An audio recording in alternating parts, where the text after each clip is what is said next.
The 63-page document entitled CARICOM Crime and Security Strategy 2013 was thoroughly prepared by the Implementation Agency for Crime and Security, IMPACS, and adopted by the CARICOM heads of government at the 24th intersessional meeting in Haiti.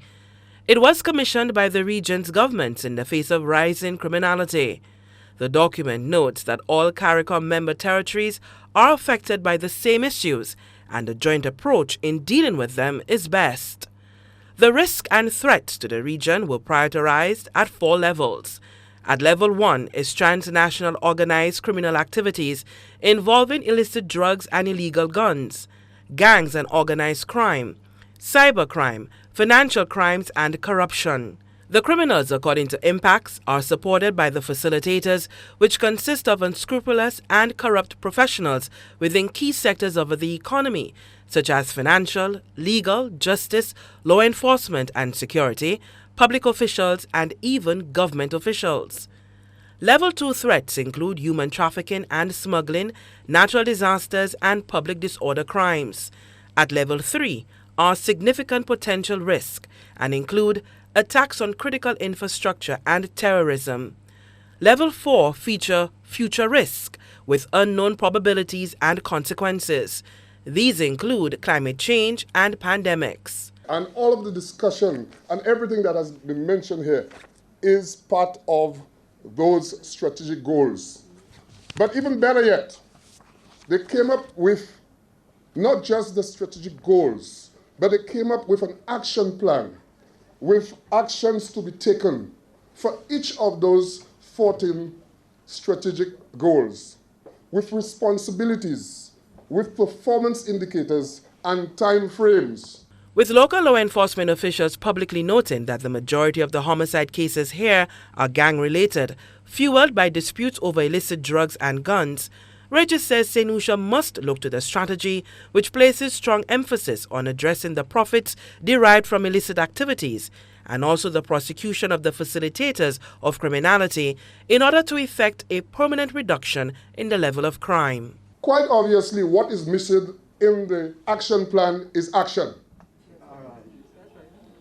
So why are we here going around the same thing that has been forwarded by the experts within the region from 2013. And to date, nothing, rather than trying to reinvent the wheel. We can be focused on this here. So when we talk about failure, there's failure at all parts, at all levels of the system. And Minister, when we are talking about crime, crime is part of a larger mechanism. You are not minister with responsibility. You have responsibility for crime, but what are you? You are minister of national security. We need to have a proper national security plan and national security policy. REGIS told the forum that the solutions to crime do not reside with law enforcement and went on to strongly suggest that the government review the construct of the Ministry of National Security. Given the present construct of his ministry, he will continue not to succeed. The Ministry of National Security does not have a technical component. What is the construct of his ministry? A minister, a PS, a DPS, an AS, a financial analyst. Where is the technical component? And don't tell me you have lawyers in legal affairs. No, the technical people.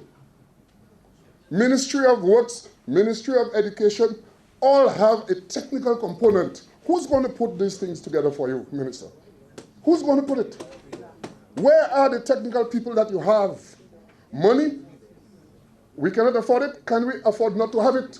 At the time of presenting the document in 2013, IMPACS estimated that with sufficient political will and bold and courageous leadership, the implementation of the CARICOM Crime and Security Strategy could significantly reduce serious crime within the next 3 years.